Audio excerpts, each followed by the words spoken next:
Hey y'all, how y'all doing? This is Lyne't with the Lyne't Gray Show here on KUAW, Knowledge, Understanding, and Wisdom, Kansas City's first global, now internet radio station.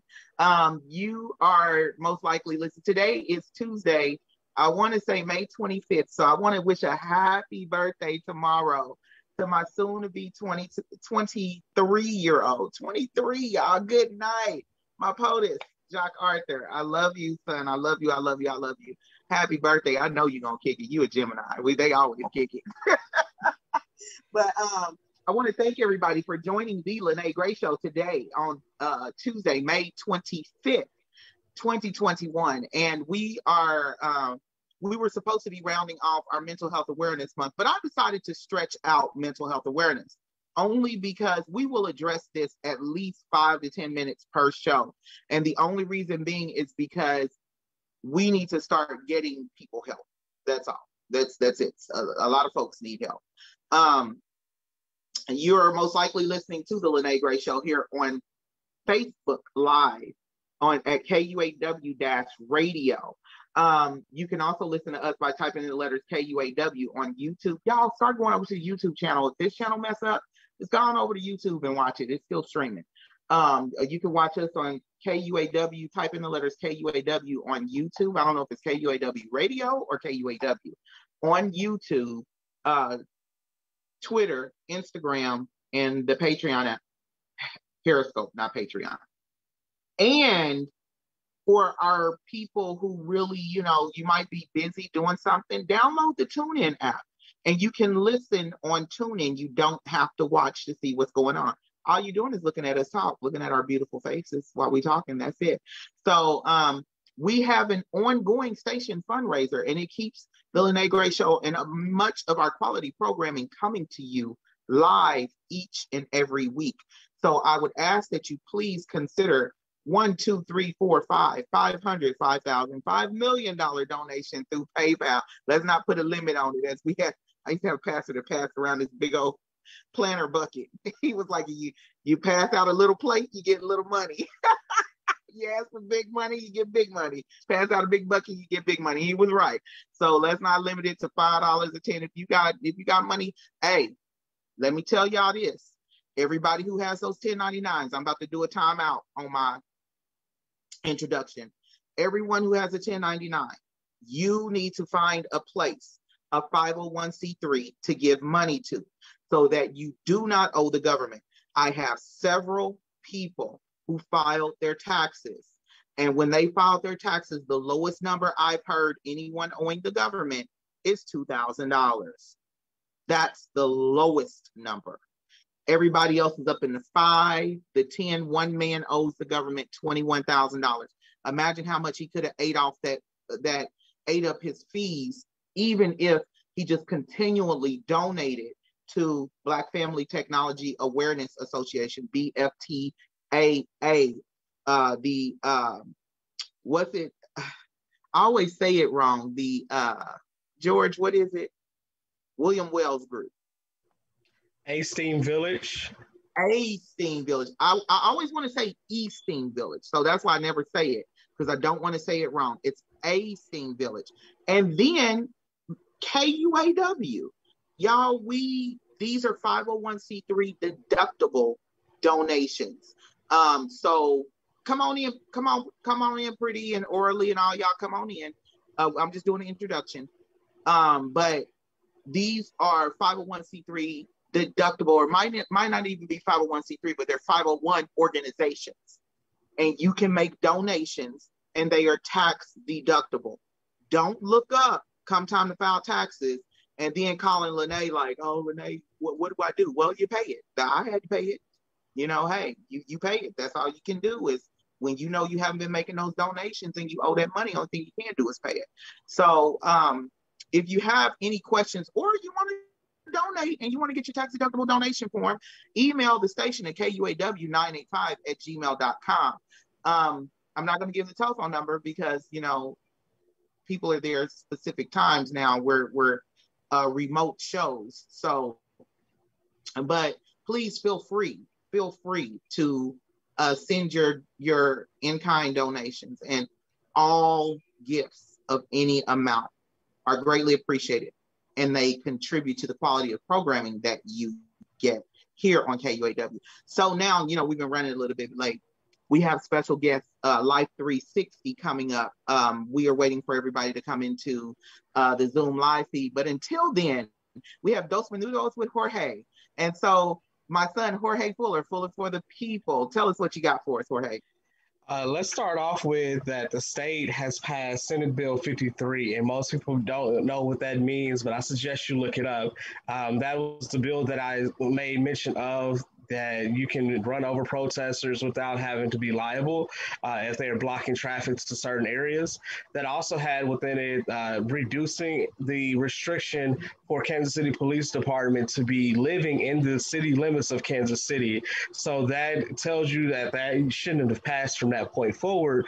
However, but because it did, it's actually on the docket. It went from the Senate now to the House, and it's still waiting to be signed by the governor. So I suggest if you really dislike it, you actually speak on it. And when we come to a local level, last week an ordinance passed with it was a challenging ordinance, but the mayor as well as several other council people made this ordinance pass, where we are taking more control of the finances for the police department. The city is regaining its control for the finances. Don't let them tell you the narrative that it is defunding police. It is actually controlling the finances. The finances will be steady until 2022. So that means that you have a whole year plus of finances going the way it is. So looking at both of those, a state and local level, you have to make sure that you are adjusting for that. Lastly, for those 501c3s, if you plan events that are educational, cultural, provide tourism, and encourage people to come and visit your space, you need to tap into the neighborhood funding and development and tourism fund, right? Neighborhood Development Tourism Fund, that is the NDTF, saying it wrong, NDFT, Neighborhood Development Funding Tour.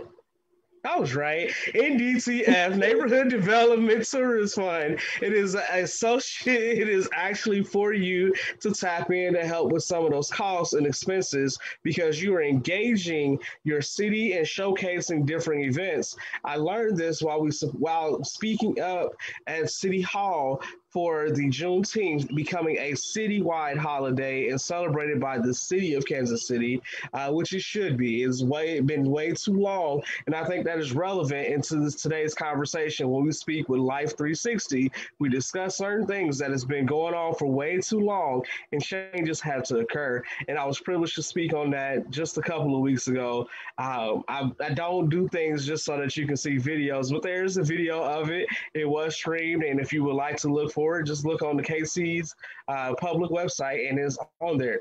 I tell you this in saying that please be aware of what's happening. Don't just say social media told you this. Don't just say Jorge Fuller for the people told you this, because I want to tell you to look at it from multiple angles and see for yourself how it stands and impacts you. This has been Dos Minutos with Jorge Fuller. You can follow me at Jorge Fuller for the people on Facebook, Twitter, and Instagram. I'm not so active on Twitter, but if you do start mentioning and commenting, I will start becoming more active. I just go where the people are.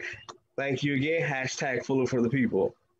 Okay, so what you're going to have to do is go where the people ain't too. Hey, people get to know you because you went in areas where they were not at. So you go ahead and do that Twitter and go where the people are not as well. So, Mr. Walker, do we have in our Life 360 guests?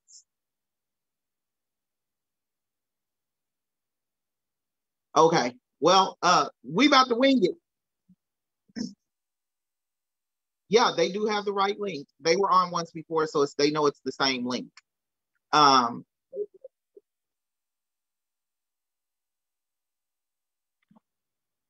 Okay. Yeah, that's what I'm getting ready to do right now. So what we're gonna talk about today is I found out some amazing stuff. If they're not coming in, y'all, send a comment in the comment section if y'all watching Orly and Pretty. Put a comment in the comment section, and then Mr. Walker can send y'all the link again. because I just forwarded him the email with the PowerPoint. So he knows everybody's email is on there. He can send the email with the link again. While we wait on them, y'all, I am like so stoked. And I was talking to my fiance. Yes, I'm getting married. So everybody get your tickets together. Again, I'm always good. I told you I'm the Black Elizabeth Taylor. So this one said this is the last stop. We about to see June 8th, 2022. We gonna see. Well, of course he gonna act right for the marriage. Well, no, he might. It's that. I love you anyway, baby. So I was so stoked earlier today because I was talking to him about, I'm uber geek. A lot of people don't know that. And so I love all things scientific and like anything that has to do with science and philosophy and math and things like that. And I've been studying the brain. And in studying the brain, I found out something truly amazing. So we all know how, our parents used to say, well, if you keep hanging out with such and such, you're going to be like them. Or you hear the saying, you are who you hang out with. Look at your 5 closest people and you'll be that in 5 years. So studying the brain, I found out that is true. And it is scientifically true that who you hang out with, who you are connected with, who your energy is connected with, it has been proven scientific now. They've watched people literally, you know how you could be with a friend or something and you think something and your friend say it, or you think, oh man, I want a pop, and your friend get up and go get a pop and be like, here, you want a pop? And you're like, wait a minute, how'd you know that? Because it's real. And they are proving it with neuroscience. They sat a man in a lab, sat another man halfway across the world or country or whatever in another lab. They told the one man to think of a button to press to stop this like nuclear bomb on this video game. The man who thought of the button to press on the video game, he thought of the button, and the man halfway around the world pressed the button, y'all. He pressed the button, and he didn't even know that he was in no way connected with the other man. So, that right there, part of our mental health awareness is what I tell people is getting away from situations that trigger your mental health. And a lot of people will say, and I don't want to sound ungrateful or anything like that, but some family members, y'all, you have to get away from because they're comfortable in their mental health issues and their toxic situations. They're comfortable there. And some of us, I know I didn't like being the way I was. And the way I was a norm for the people in my family. It was a norm. And my grandmother's brother, she's my grandmother's brother, my mom's mom. Her brother I used to always meet him at McDonald's to talk to him. And he would always talk about my grandfather, which was my mom's dad. He would say, y'all Grays are crazy. The Grays are crazy. And I was like, why did you say that? He said, no, I'm not saying it to be funny. I'm saying it because it's true. And he started telling me some of the things that are associated with that name and our blood coming out of Chicago, coming out of, by way of Samoa. They were Samoans who landed right out of Chicago. And I was like, whoa. And so years ago, I had made up my mind. I said, I realized that something wasn't normal about the way I thought. And I wanted to be normal. That's all I said. So I began to take measures to start not be normal, everybody else is normal, but to be, to make sure my mind and my thoughts and my heart were in the right space and in the right place. And some days you will have off days. Some days we will be off, y'all. But it's all about understanding. But the first thing I did when I said I wanted to be normal, I cut off everything that was the way I was. And what I mean by cut it off, I had to distance myself from it. I still loved each and every one of them. But for my personal mental health, I had to distance myself from the behaviors and from the people who felt there was nothing wrong with them. And so that's what I would like for people to understand about Mental Health Awareness Month. And we focused on Black men, and I'm hoping that we can get Life 360 in. But if we can't, we'll just carry over with this. And if Ches is ready to go, we can bring him in. You could text him and say, hey, come on in if he's ready to go, if we can't get Life 360 in. But the thing about it is, the reason why I focus on Black men is because the Black men's examples of mental health. I'm privy to have several men that I call brother, that they are truly, I'm not one of them women that call them brother and then got eyes for them. That ain't me. I call them brother because I love them and they are my brother. I see them as my brother. And to listen to adult men say that some of the nonsense that is still being taught and still being spread to this day, as adults, the adults are not, they not just spread it amongst each other in their 30s and 40s, but they're teaching it to the young men. And so that type of situation creates in men, you know, you're hearing it from a men who you look up to, you know, and George, you can come in whenever you feel like it, but you're hearing this from men that you look up to. Don't you love no woman, and, you know, women, Black women this and Black women that, or, you know, you don't, the one that I can't stand, which they've programmed so many of our Black men. Why are you working for the white man? Because I need a job to pay my bills. I want a nice car like you. I want a pension when I get old. You get what I'm saying? I don't want to be, you know, begging the government for money. I want to take trips. But they teach the young Black men, you don't want to work for the white man. You want to open a business. Well, I will say this publicly, and anybody can get mad. The reason why many Black businesses are horrible at what they do, because they first didn't work for a white man. Why reinvent the wheel? Go work somewhere where the white people are doing exactly what you want to do for your business. Learn it from top to bottom. And while you're transitioning out, because you've already started your business, you know how to train your employees. So, but the mental health situation amongst Black men I remember when we were younger, they used to always speak, oh, Black men are endangered species. Black men are endangered species. Well, they're no longer an endangered species because I helped repopulate the planet with my 5 sons. So I think I did my part. But I feel like the mental health, the healthy-minded Black man is coming out of being an endangered species. George, you go ahead and you can chime in. I was going to say, it takes us actually challenging the status quo statements of what masculinity is and how it is defined. An example of, for example, when we start talking about the LGBTQ initiative and the fact that we start questioning and being upset.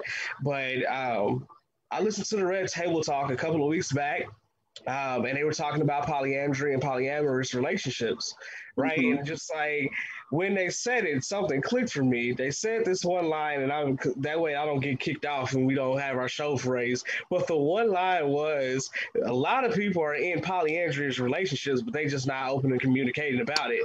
And so you think about toxic masculinity and what mental health issues were taught to the Black male is that we have to have multiple, right? You are when you are a player, you the best thing ever since sliced bread. But in reality, you are doing things in a backwards way, because if you paid attention to the movements and paid attention to the understandings that are now being drafted out and explained and actually giving scientific reasoning behind it, you will start to understand that it is not a condition of whether you're wrong or right. It is the fact that this is what you're experiencing. So when you say, oh, I don't support LGBTQI or whatever else you want to call it, you don't support it, but you got multiple relationships happening at the same time, that's a part of that community. And now you're in a duality and conflict within self, and you're not actually dealing with that conflict. So now you have this whole pent up situation where you're not actually adjusting and making a way to actually acknowledge and deal with your issues. So you start turning into drugs, you start turning into alcohol, you start turning into sex even further. Yeah, sex addiction. And I'm gonna piggybacking off what you said. And everybody knows I had my own salon for a while, and I had a man. I call him a woman but he said he's a man. He was like, I'm not post-op, so I'm still a man. But he looked just like a woman. He was trans, and I mean, you couldn't tell the difference. You would pick me as the man over him. And he sat in my chair, and he's like, "Look here, baby." Hey, baby. He was from New Orleans. He said, I've been gay my whole life. He said, one thing I know about men who play the field, they are not confident in their home heterosexuality. And I said, huh? He said, men who stick with one woman and they don't lie to her, they don't cheat to her, they don't need homeboys, they don't need to be around 50 men all the time. They love being at home and seeing their wife walk around. He said, those are your straight men. He said, but those men who always got to be gone with their boys and gone get a beer and gone. He said, why do they need all that masculine energy? Because they are questioning their heterosexuality. And I never thought, I was like, he said, listen, you stick with the women. I know about the men. And I began to see what he meant with this new generation, because LGBT is more open, and you would see kids torture other kids in school who were gay. And then the kids get out of school and now they're in their 20s and they're gay. And you're like, wait a minute, you was bullying that kid for being gay, but now you're gay. So that is something, like you said, mental health awareness. And even if he's not questioning his sexuality, the mental health issue of playing the field is the fact that you need to hug your mama or whoever hurt you, the woman in your life that was responsible for raising you. You need to hug that woman till it don't hurt no more. Because what you're doing is you're taking the time to hurt all these other women because that woman didn't give you what you needed. I look at my sons and I look at, all my bonus and my godsons, and y'all are solid in who y'all are as men because y'all have no issues with your mother. You get what I'm saying? Y'all have that part is covered. So, hey, y'all solid in who y'all are. Y'all easy to tell the truth to a woman, whether she wants to hear it or not. And then she can try to force y'all into a relationship. But that's on her. That's on her. You just said something, because we start talking about, and we forget that the mental health is the fact that people will say a lie and continue to weave more lies and more lies and more lies until they've lost their own reality. And when we say tell the truth, I'm like, they don't understand the raw truth. There's a reason why you feel like, oh, I can't say the truth to someone, because you don't trust them and you don't trust yourself. So when you are saying, how do we deal with mental health? One, if you know that monogamy is not your thing, you need to be honest with yourself and deal with the fact that monogamy is not your thing. And that's okay. It's nothing wrong with you, unless you have an addiction into which that addiction controls every aspect of your life. That's when you go and find resources and supports and help. We were raised in this monotheism and mono type of way. We're not always going to be monogamous in that fashion. You're not always going to be monogamous in the way you think. You have to have multiple perspectives in order to formulate a solid thought, because multiple people put things inside of you, whether it be physical, whether it be energy, whether it be mental, whether it be verbal conversations. They put stuff with you. And when I say physical, I'm not talking about sexually. I'm talking about like they actually, we started talking about health, and we started talking about what they inject in us, what pills that you get put in. I'm talking about that as well. So what you're ingesting, what you're consuming, what you're putting in, you put back out. So when we go back and say, are we dealing with our mental health? Our mental health for Black men purely is also associated with our physical health. When we don't feel a certain way, we don't look a certain way, we act a certain way. And those things come out throughout the ways that we actually portray it.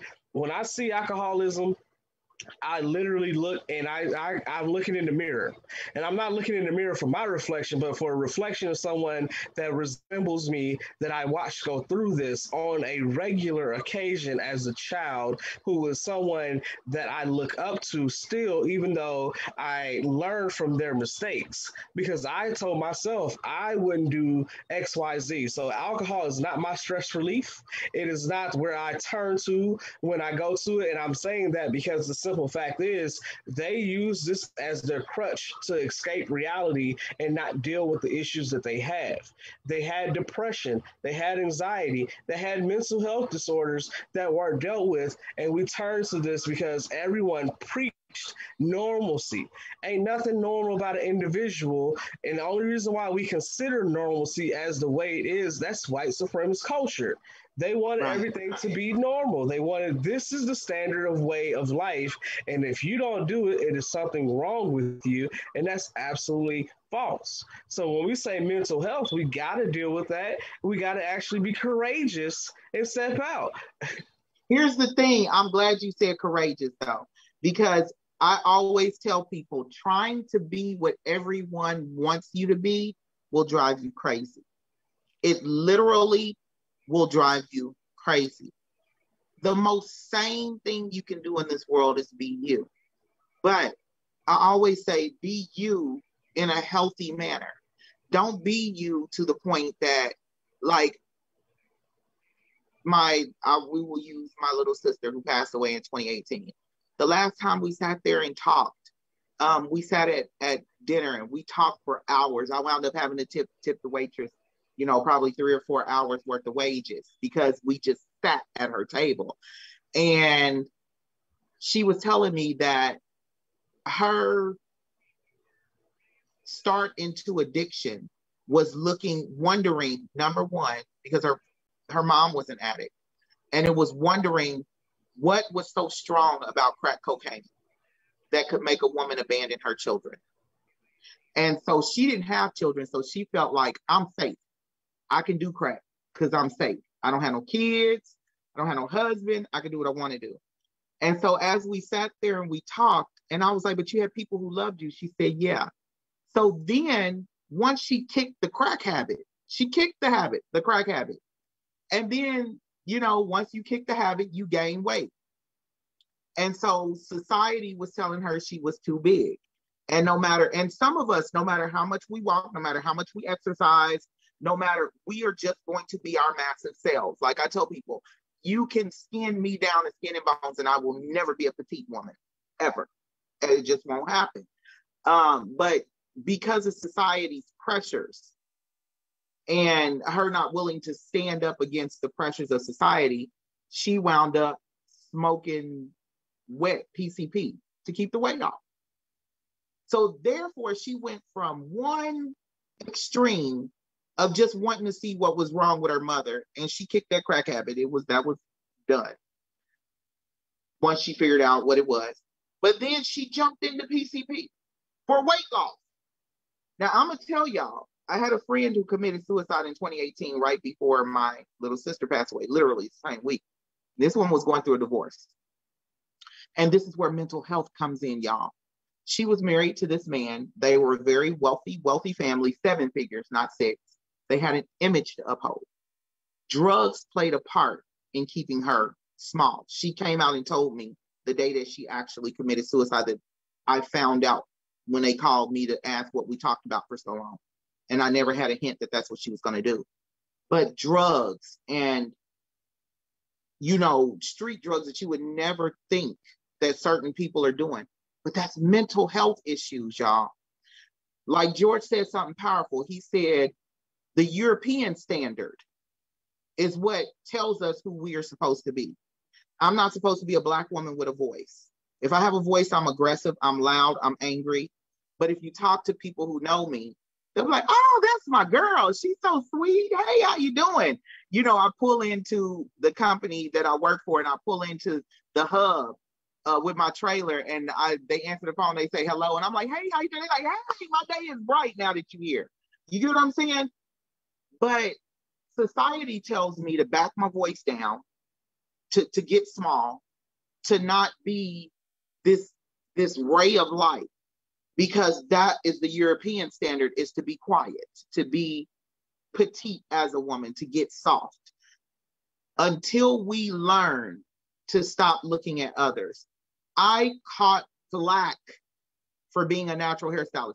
There is literally a spirituality guru who I have it in writing, who she told me she was going to bring me on tour with her. She literally said, but you cannot wear your natural hair. We're not going to do that. That's not presentable on stage.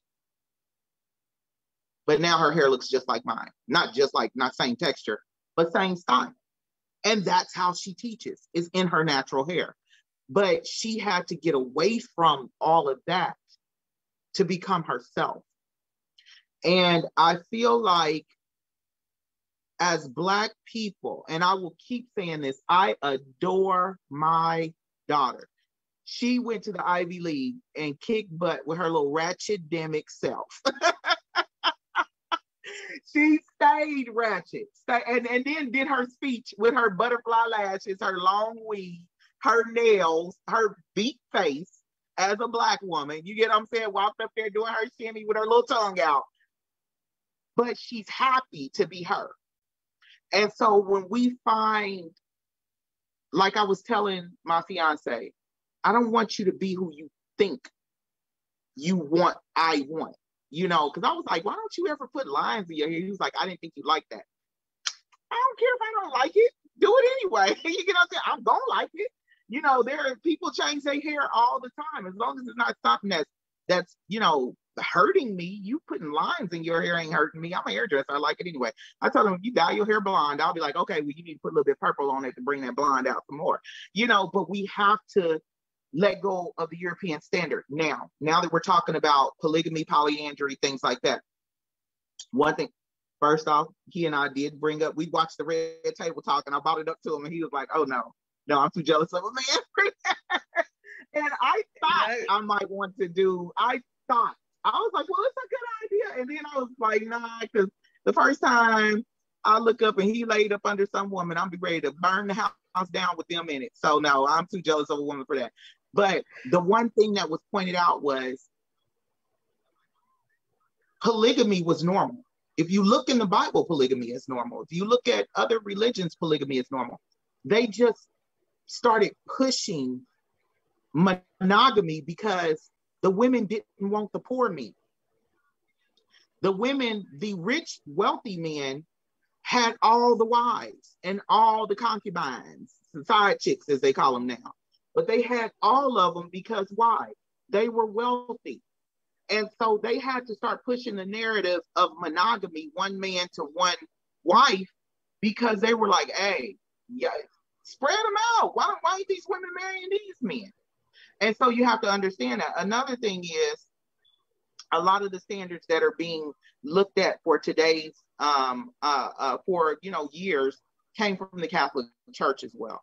And so the Catholic Church looks down on, they used to look down on women for sexual pleasure. It used to be only men and boys. So, you know, the idea of you have to be married before sex, that was because they wanted the children born in a wedded thing, but the men were not monogamous with their wives because they were sleeping with little boys and other men. So I think education plays a role in mental health as well. When you start to understand where a lot of these ideas come from, and you can say, okay, like he and I both said, we not built for it. We not built for the polygamy thing. We're not. But I know people who are, you know, and they have healthy and happy relationships for years. I mean, polygamy, y'all, polyandry, polygamy, all of that, that's nothing new. It's nothing new. I remember meeting a Muslim when I was younger, and it was a Muslim man. And he was married to my friend when she graduated high school, and he had 5 wives, and he owned, I'm not going to call off the restaurants, but he owned several restaurants in Kansas City, but he had 5 wives. So it's all about us living in our truth. Like you said, with any category, you have to know that's what you want to do. There are women right now who are having mental and nervous breakdowns because they agreed to a polygamous relationship with their husband, or they agreed to be swingers just to keep their marriage, and they really didn't want to do that. And so now they're running from that marriage. The man don't understand why. She don't want to be bothered with him. She sees him as a monster, but she agreed to some stuff that she should have been like, nah, I ain't about that life unless you want to get shot. You know, she literally could have just came to him like that. And I think most men would be like, oh, we cool. You ain't got to worry about it.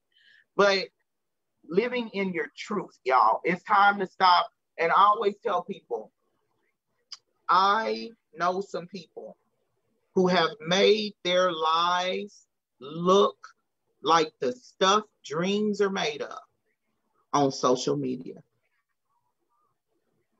I know people. I'll say you just mentioned something, that social media, what we deem to show the rest of the world as ourself. Paul Laurence Dunbar said, we wear the mask that grins and hides, right? You seriously don't understand that is just nothing more than a mask and a facade of what you have. And the benefit is some people, you know, they're genuinely this way, regardless if it's in person, virtually, whatever the case may be. The benefit I am is that I'm genuinely who I am as I am. And if I'm saying, hey, polyandry is an option for some people, I can't say it's not an option for me because I've never experienced it. But what I will say is that the basis of it is understanding where and what the source of thought was and where the source of the expectation is coming from, because we have deemed people unfit based off an expectation that they don't need to live by. They don't need that. Expectation's not for them. And so we go into it. The other portion of live your truth is also find your joy.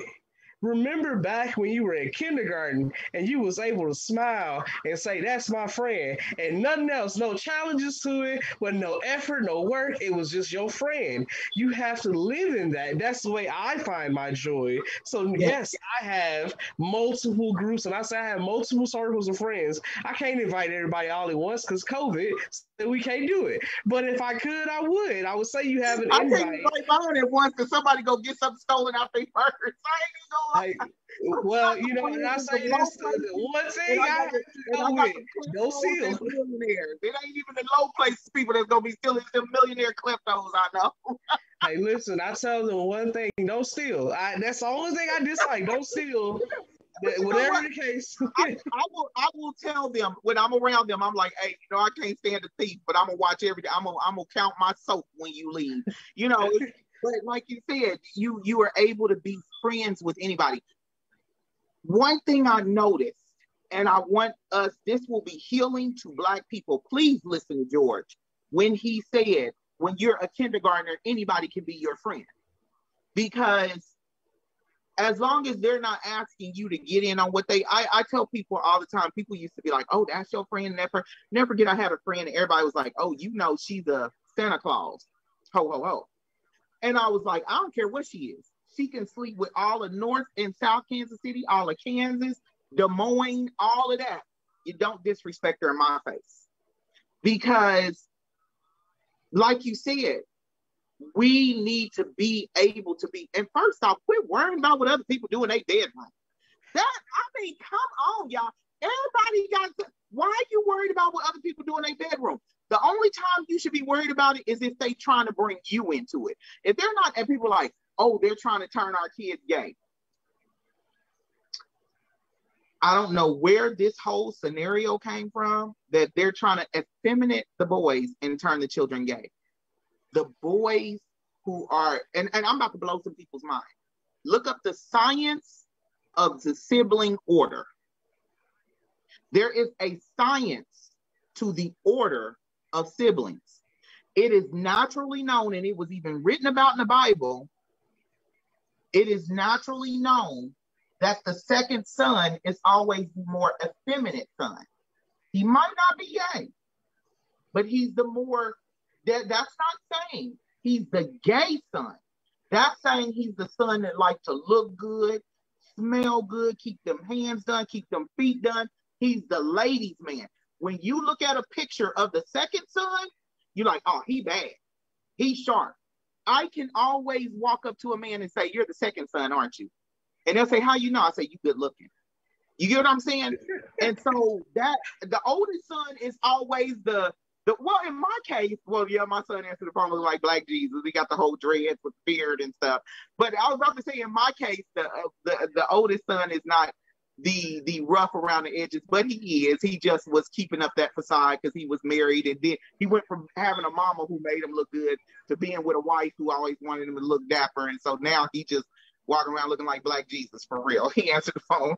I told him, I said, your album need to be called Black Jesus. Yeah. But we have to look up the science. I tell people, when all else fails, look at science. Science does change somewhat of theories, but it does not change dramatically. And there is a science of sibling order. And so there is a science that says, oftentimes your second born child, your second born son is the more dapper son. But oftentimes your second born child is the more violent child. That's a child that will wind up in cuffs. Look at Beyonce and Solange. Look at Bunny and Lyne't.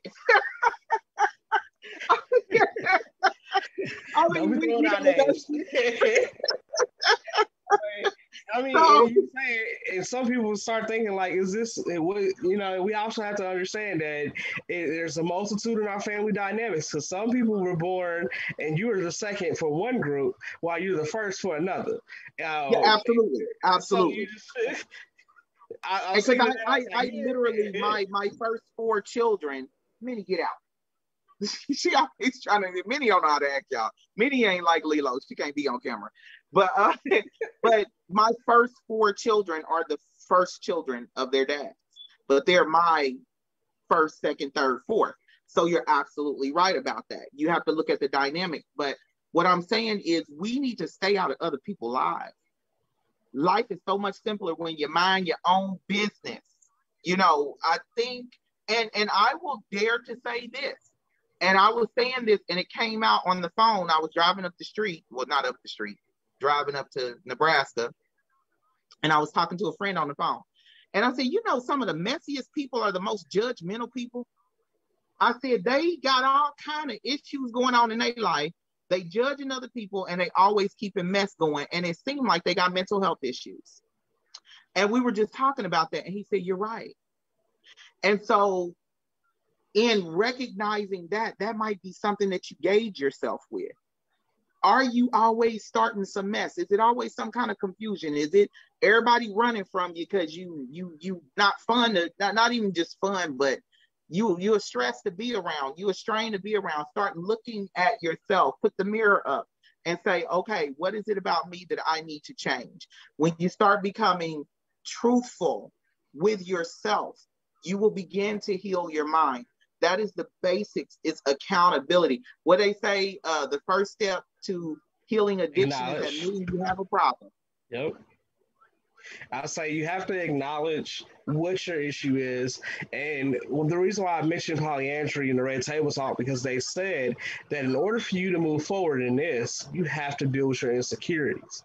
And a lot of times when we look at mental health, there's a lot of insecurities that we see, but we're doing a comparison of ourselves to a societal norm that really don't have anything to do with what we're doing. I promise you, if you're saying, hey, I wanted to be the American dream, I'm supposed to have a white picket fence, 2 2-car garage. I got a 2-car garage and a fence, and now I'm looking at it like this. If this is the American dream, I'm still going to work every day. Right. I'm still grass all the time. Maybe I'm living a significant portion of it, but this ain't the dream that I wanted. This is not what I deem as my freedom and liberation and my emancipation for certain things. So when we start to say, what is it that you want? When do you find your joy? When do you find your truth? But also look at it, how do you define yourself? Because at the end of the day, when you look in the mirror, you have to be proud of what you see returning back. And if you're not proud of it, you work on it. So if you're physically not feeling like you're attractive, then go buy some weights.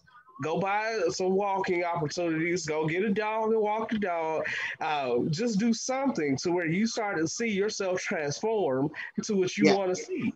Because your mind is strong enough, and it's been proven not only in religious statements, but scientifically, is to make things that you conceptualize in existence. So if you actually pay attention to that, when you say, I want it to be this, and you decide it from that point forth, that's what's going to happen. And you said something powerful that I'm glad you brought up, because we got a couple of minutes left on the show. But I watched a video and I just started crying tears, because Snoop Dogg's daughter said, why was I born so ugly? Why am I so ugly? And we as parents have to watch the narrative. We as people who are over children have to watch the narrative of what we show them that's beautiful. I look at it as Snoop is responsible for his daughter thinking she's ugly. Because when you look at Snoop's videos, what do you see? You don't see women that look like Snoop's daughter. You don't even see women that look like his wife in his video. When he did have, everybody knows her as Baby Boo, in his videos, it was her. It was not any representation of a love interest that was not her, did not look like her. And so she talked about, his daughter talked about her health problems. And then she talked about looking at herself and not seeing herself as beautiful. Why? Because her dad is one of the people that helped perpetuate the light skin, the fair skin, or the lighter skin with the loose curl hair, with the slim body and the European features. And I will say this as a mother of a dark-skinned daughter, that the most offensive thing that people would tell me is, oh, your daughter's beautiful because she got European features. Oh, she don't look like a monkey. So y'all know the cuss out came after that, you know, because I don't play with, when it comes to skin tone, you're not going to call my people monkeys. But we have to remember that other people's narrative of our life is their narrative. What they think and what they desire ain't got nothing to do with you. I tell people this. I was in the hospital dying in June of 2019. In the hospital dying. My kids need to be taken care of. My bills need to be paid. I was worrying about going back to work. I could not afford to die, if y'all can understand what I'm saying. I could not afford to die. Too much needed to be taken care of. I couldn't leave my family in that position. But one thing I realized when I got out that hospital and I wound up with $300,000 of medical bills, I would cry. They call me day and night, call me. And finally, one day I was so mad because I was asking people who I knew had it and I had given to them. When I had it, they called me, they could have it. And I was asking people who I knew had it. I was like, if I could just get $20 from you, they fired me from my job because I couldn't move, this, that, and the other, blah, blah, blah. I ain't got it. So I started telling the bills when the bill was calling. This is what built up Lyne's confidence, and I don't care about what nobody got to say. The bills were calling. They'd be like, you know, you owe this. I'd be like, well, I want to pay it with the opinions of others. And one lady told me, she said, what'd you say to me? I said, I'm trying to pay this bill with the opinions of others because evidently that's what I've been living on my whole life, and that's got to have some type of value. And that's, she said, ma'am, that is not an acceptable form of currency. So if you got cash, check, or credit card, you let me know. But of the opinions of others, and right then and there is when I quit caring about what other people thought about me. I will tell people in a heartbeat, I got a fat gut. I tell every man I meet, you ain't get. You see this up here? This look cute. I got a trucker gut. I ain't got no problem with y'all nobody, because you're gonna take me as I am, and if you don't, I don't care, because the opinions of others don't matter to me. But that helped you pull out of a dark place. You get what I'm saying? We too busy, and I'm seeing it spread around the world now. Everybody wants to be like Americans, Black Americans, basically. We got a chokehold on the world. We really do. Everybody wants to be like us, to the point that in other countries, they sacrificing their own siblings for a fake Coach bag, or to be able to have bone straight weed. I want to plug this in before I forget. Kansas City Plus Size Weekend. Kansas City Plus Size Weekend. Kansas City Plus Size Weekend. And I say this because I know the president of that, and she has been a dynamic. And when I say she fine. And my wife knows this, and I said it to her, so she knows it. But everyone that I've seen, and I told my wife, you need to be in this show too. Everyone is beautiful beyond measure, and it is acceptable that they let their light shine. And everyone that is going to be participating, if you're going to go witness and watch, whatever the case may be, just know you are fighting against standards of beauty that most people deem inadequate, but also they fetish over, and they wanted it in the first place. Ooh. So now you can love yourself, mentally know this, but then I would tell you and challenge you to go and find someone and encourage and uplift them, elevate them, because I spent the last 2 days, actually last 4 days, not including Saturday and Sunday, telling my Black female core members that they are beautiful, that their voices are powerful, and that they do not have to turn down their assertiveness because someone else deems it to be an aggressive nature. And the only reason why I get to say that as a Black male is also because I know exactly how we push them and deflate them, because we don't want to, we are intimidated by them. And when I say we, because sometimes I gotta look at myself too. We look at it as a challenge to our masculinity and our authority and our power. And in reality, if you look at your power, you have the authority to elevate and uplift. The man is supposed to lift society. It is supposed to encourage society. So when we speak of mental health and we speak of your role as a man, this is as someone that I really didn't have a lot of male figures raising me, but those that did made sure I lifted myself and lifted my sister with me. And those that continue to be a part of my life are lifting the community. And I will say some people's names that are continuously pushing that narrative, and they continually build. That is what we are placed here to do. That is what we're valued for. And if you don't like it, you can choose your own identity.